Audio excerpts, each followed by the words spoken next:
Hi guys, I hope you are all doing well today. I hope you've enjoyed all my videos that I've put up for you so far and that you've tried some of them. So I've been getting a lot of requests to do either chapatis, naan bread or something of that sort. So today I'm going to be showing you guys how to do a simple puri. Now there are two types of puri. You just have the normal plain puris and then you have something called thicky puris. Now I'm going to be showing you guys how to do the thicky puris just because I think they have a lot they have more spices in them, they're delicious, and they can either be had as a snack, as with part of a curry or part of a meal, anything. Now, my grandma taught me how to make this not long ago, and ever since then I've been obsessed and making them for my family. So I hope you guys can learn like I did, and yeah. Okay, now, so I'm going to talk you through the different processes. There's obviously making up the dough, rolling the dough, and then frying puris. So first of all, I have got some whole wheat flour. Now I've used elephant atta, but you can use anything you have. So whole wheat flour, and what I've done is I've got a cereal bowl as my measurement, so it's about 250 grams, and I have used 2 cereal bowls of whole wheat and put them into my mixing bowl. So if you have a cereal bowl, just get 2 filled up cereal bowls and use that as your measurement. If not, it's about 250 grams per one cereal bowl. So altogether I've used 500 grams of whole wheat flour. Now the first thing I'm going to add is some turmeric. So I'm going to add about 3/4 of a teaspoon of turmeric. And I have got some chilli powder. So I'm going to add 1 teaspoon of chilli powder. And I have got some ajwain seeds that I'm going to add. I'm going to add about 1 teaspoon of that. My spoon is slightly smaller, so I just have to make up 1 teaspoon. And I'm going to add about a teaspoon of salt. Now, once you've added those, get a spoon and just mix them in with the flour. So give it a good mix for about 30 seconds. Okay, now once that's mixed, I'm going to make a hole in the middle of my flour, and I'm going to get 2 tablespoons of oil and just pop them in the middle.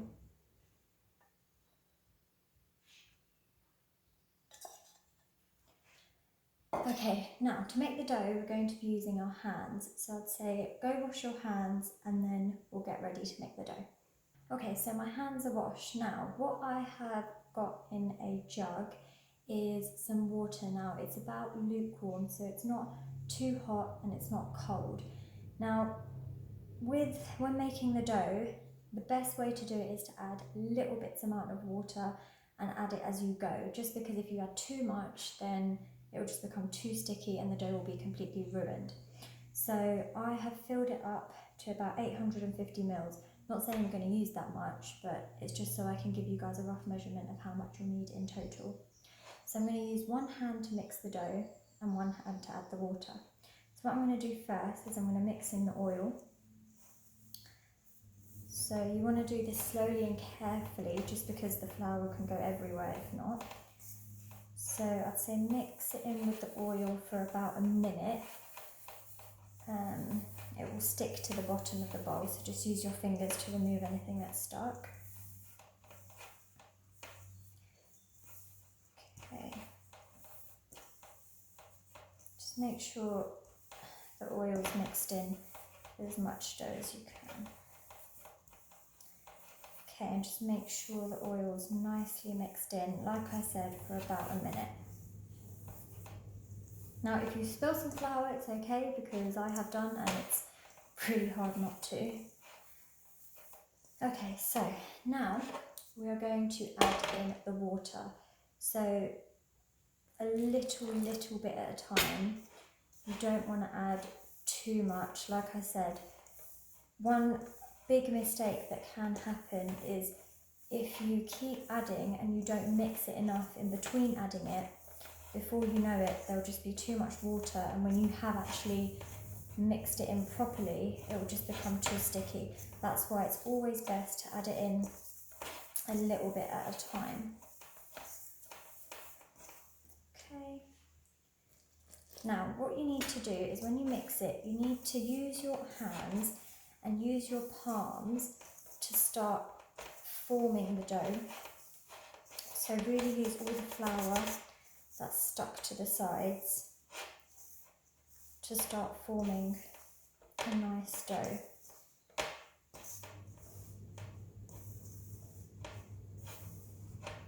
Like I said, it's really important you make sure you give it a really good mixing in between, just to make sure all the water is absorbed.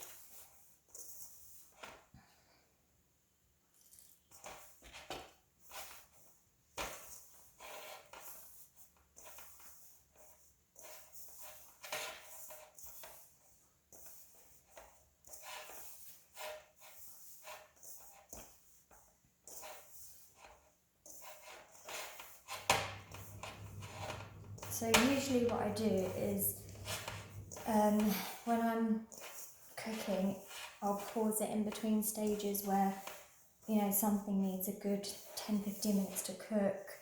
But I think when you're making dough and you're watching somebody make it, it's easier to watch them throughout, just so you know the amount of water, the amount of time it takes.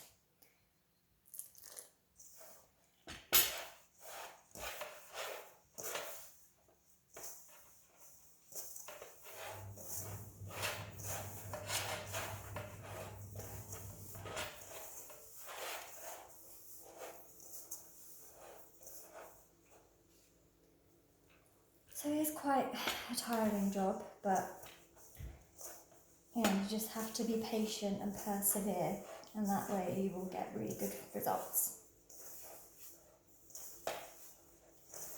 Now you should see some of the dough slowly start to come together.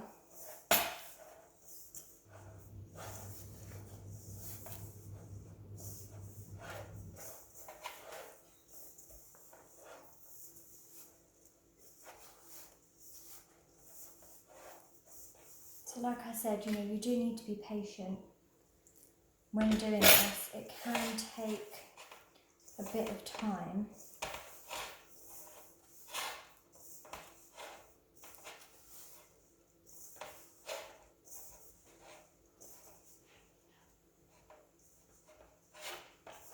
You want to make sure you use your palm to really mix it in together. You can use two hands if you're finding one hand quite difficult to use. So slowly a dough will be starting to form. So you want to get all that flour that's around the ends to come in and mix with the dough.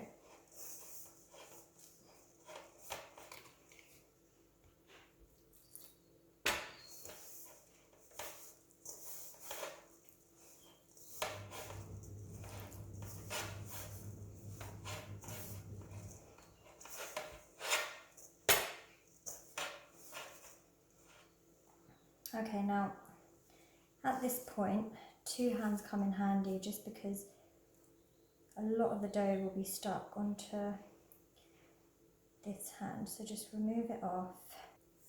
And then now just use both your hands to really give it a good mix. I'd say before adding any more water, just so you can get as much of it bound together as you can. And you'll notice as you go, less and less will stick to your hand. So I'm going to add a little bit more water in.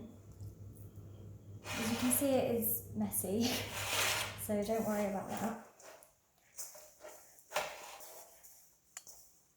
Okay, so you want to get all the excess bits to come together with the dough that you've made. And you just want to use the palm of your hand to really press down and give it a really good knead. Now some bits will still break off because obviously, you know, we haven't formed the complete dough yet. Now add small amounts of water.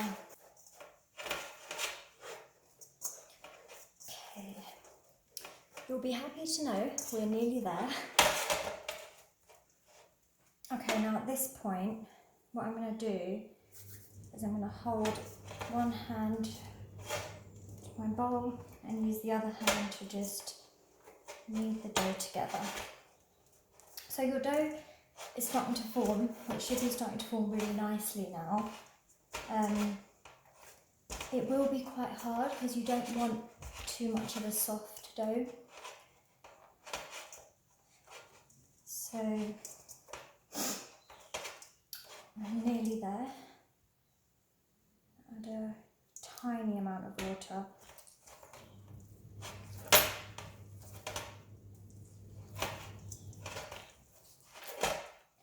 Now it's really important that you're at this stage careful with any water you add, because the tiniest bit of water can ruin your dough and make it really sticky.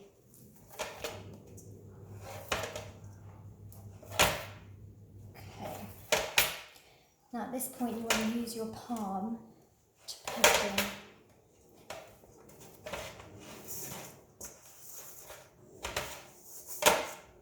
And they say that you know you've made your dough when you have like a nice clean bowl.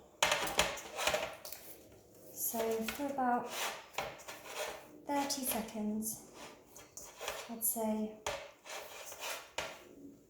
give it a good knead.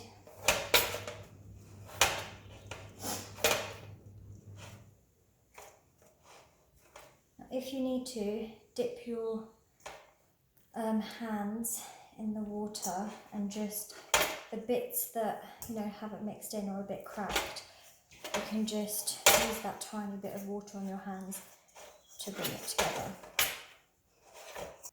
This has come together really, really nicely. Now at this stage, if you have by any chance added in too much water to your dough, then it's fine. What I would say is you can add a little bit of flour to see if you can get this really nice texture. If not, it doesn't always work the first time, don't worry. For me it didn't. So the second time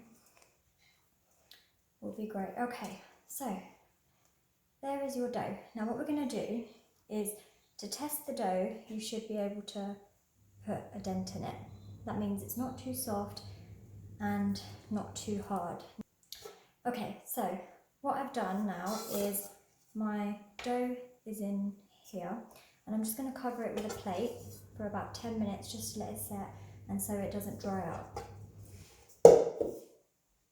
So until then, what I'm going to do is give this kitchen a bit of a clean up, tidy everything away and get ready to roll the buddy. Okay, so my dough has been resting for about 10 minutes. Now I have filled up my grower with about this much oil. So you don't want too much, because obviously if you fill it up to the top then you're just going to waste the oil. So you want enough for it to fry, so about that much. Okay, so my dough has been resting for about 10 minutes. Now what we're going to do is prepare it to be rolled. So I have a dish here. Okay, so now what you want to do is you want to get your dough and roll it up into little balls, so then you can just put the balls in here and then roll them and then fry them. So the best thing to do is take about this much and just want to roll it up. Use your fingers to make a nice ball. So you want it about that size. And you want to do this for all of your dough. So then that way, like I said before, when it comes to making the buri, rolling it out, you have the balls ready to do it.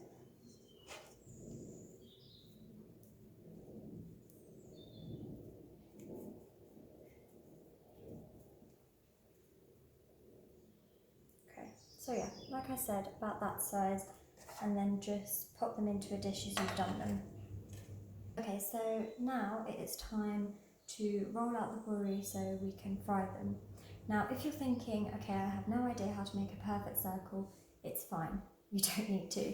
So get a ball. Now keep your balls covered, because what can happen is it can dry out quite fast and you don't want that to happen. So just get a plate again and cover them.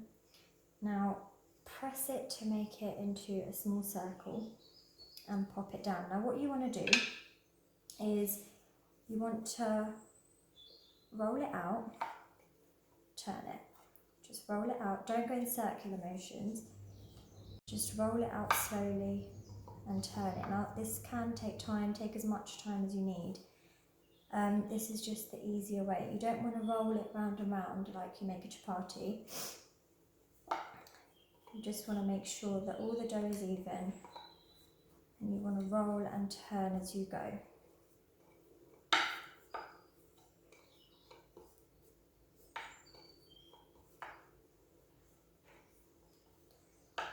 Now this can be quite difficult, but like I said, it doesn't need to be a perfect round shape.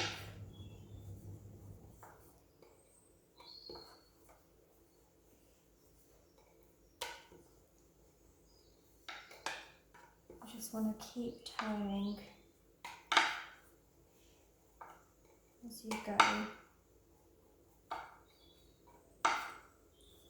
And you want to make sure that the edges are all equal. So if you find that, you know, you've got a really thick bit, just roll the edges out just so one side is not too thick and one side is not too thin. Now you don't want to make it too thin like a chapati. You want to keep the puri fairly thick. Okay.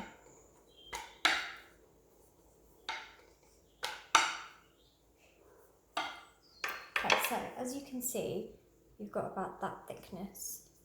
Now, like I said, mine aren't, they don't need to be, you know, perfect all the way around.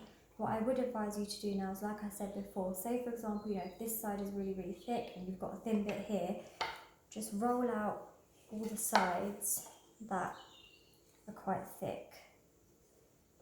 Just for an even, nice cooking.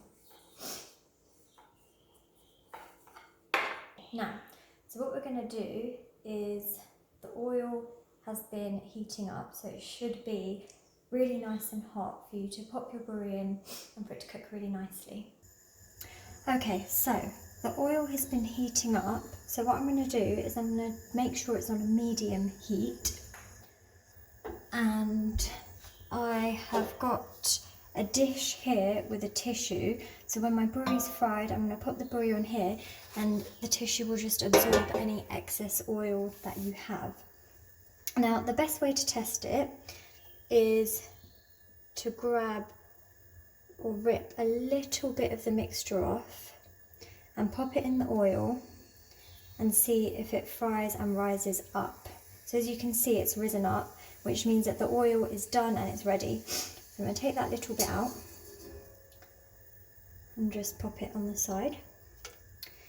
And now is the time to add the puri. Now it's really hard to kind of explain how to fry it, but what you want to do is when you add it in, they literally take less than a minute to fry. So you want to push down on the puri and then it will rise and fill up, and then you want to turn it round, cook it for about 5 seconds and take it out. Now the best way is to watch this, because I think if you want to learn something, a really good way is to actually watch it being done. So you want to add the puri in carefully and it will start to really nicely fry. Now what you want to do is you want to get your fryer and hold the puri down.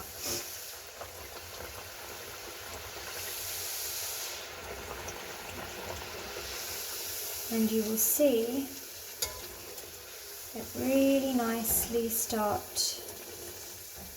to froth up. So you want to keep it down, and then at this point you want to turn it over and gently just push it down a little bit.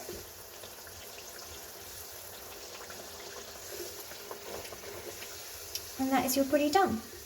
So at that point, you just want to take it out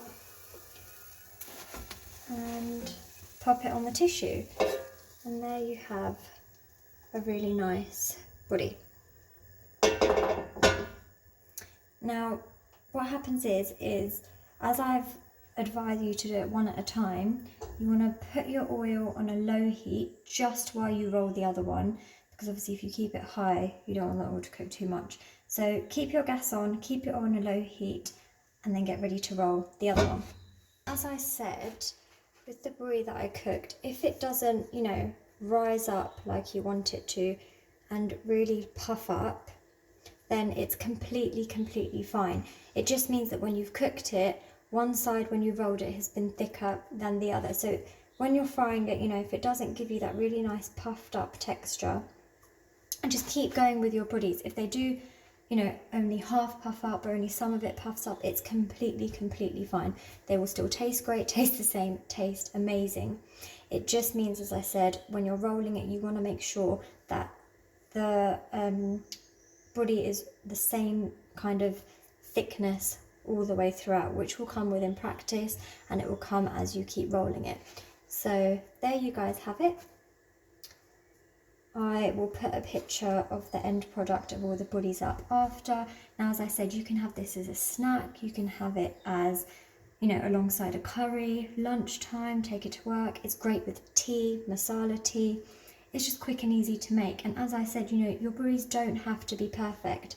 If they don't rise up, if they don't puff up, if your buddy, when you roll it up, is not a circle, it's completely fine. You just want to make sure that, you know, the texture of the dough is correct. You rolled it out so it's not too thick and not too thin, and you fry it so it's perfectly. And as I said with the frying, it does not take long to fry it at all. It's fried, you know, in under a minute. You just want to make sure that, like I said, when you watch, you press it down like evenly, and then you turn it around and let it cook the other side. So I hope you guys have enjoyed that. I hope you guys have, you know, enjoyed the recipe, found it not too complicated, and enjoyed your brie. Please give it a try, comment, and like the video and subscribe. Thank you guys.